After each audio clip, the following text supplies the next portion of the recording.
बघा, एका वर्तुळाची त्रिज्या 4.2 सेंटीमीटर असून त्या वर्तुळामधील एका वर्तुळ पाकळीचा केंद्रीय कोन 60 अंशाचा असेल तर वर्तुळ पाकळीचे क्षेत्रफळ किती असा प्रश्न विचारला. लेकरांनो, प्रश्न कोणताही असो, प्रश्नातील केवळ 4 शब्द गुगलवर टाईप करा, प्रश्न सर्च करा, सापडतो. गोष्ट वर्तुळ पाकळीचे क्षेत्रफळ. लक्ष द्या लेकरांनो, वर्तुळ पाकळीचे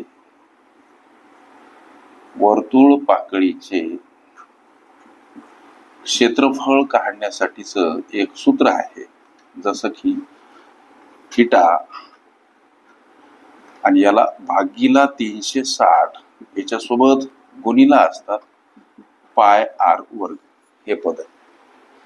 लक्ष द्या, मग या थिटाच्या ठिकाणी त्या वर्तुळ पाकळीचा हा केंद्रीय कोन किती 60 अंशाचा, म्हणून हे 60 अंशस्थानी छेदस्थानी 360 गुणिला पायची किंमत तुम्हाला सर्वांना माहित आहे 22 सप्तमांश आर वर्ग. आर म्हणजे रेडियस. इथं ही दर्शवलेली वर्तुळाची त्रिज्या मांडा 4.2 आणि त्याचा वर्ग करा. लेकरांनो, हा भाग कसा जातो सर, तर हा भाग जातो 1/6 असा, म्हणजे 60 एक 60, 60 गुणिला 6 म्हणजे 360.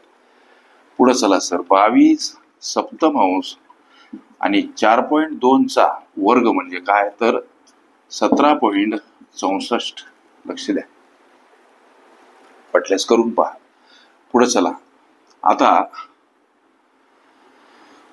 1/6 आणि हा भाग लेकरांनो 2.52 असा जातो. 1/6 गुणिला हे आता 22 उरले आणि परत 2.52.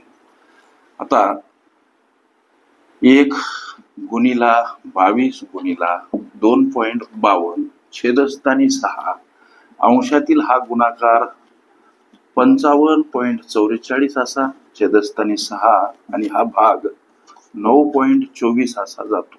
हे उत्तर 4 सेमी मध्ये. ह्या केलेल्या ज्या ऍक्टिव्हिटी आहेत ॲक्युरेट आहेत नाहीत एखाद्या वेळेस कन्फर्म करा. तुम्ही एवढ्या पटापट केलं कसं, हा प्रश्न तुमच्या मनामध्ये निर्माण झाला असेल. दिवसभरामध्ये असंख्य प्रश्न विचारतात लेकरांनो. प्रस्तुत प्रश्नासंबंधीच्या ह्या क्रिया दिवसभरामध्येच आटोपलेल्या असल्या कारणानं त्याचे ठसे मेंदूवर ताजे असतात, म्हणून इन्स्टंटली ऍक्शन. लक्षात, प्रश्नामध्ये त्या वर्तुळ पाकळीचं क्षेत्रफळ किती असा प्रश्न 9.24 सेमी हे तुमच्या विचारल्या प्रश्नाचं उत्तर. अशा पद्धतीच्या अनेक संभाव्य अशा प्रश्नांचा सराव करायचा असेल, खरंच तुम्ही कुठली स्पर्धा परीक्षा देत असाल, अवश्य चॅनल सबस्क्राईब करा, बेल आयकॉनची घंटी दाबा, जेणेकरून मी वेळोवेळी अपलोड केलेल्या संभाव्य अशा प्रश्नांचं नोटिफिकेशन तात्काळ तुम्हाला प्राप्त व्हावं. पर्याप्त वेळेमध्ये निर्धारित यश मिळावं. सोबत गणितासंबंधी तुमच्या मनामध्ये असलेल्या विविध समस्या बिनधास्त तुम्हाला विचारता याव्यात करिता कॉम्पिटिटिव्ह एक्झाम ग्रुप अवश्य जॉईन करा. तिथं तुम्हाला दररोज असंख्य अनलिमिटेड भरघोस अशा संभाव्य प्रश्नांचा नित्य सराव करता येईल.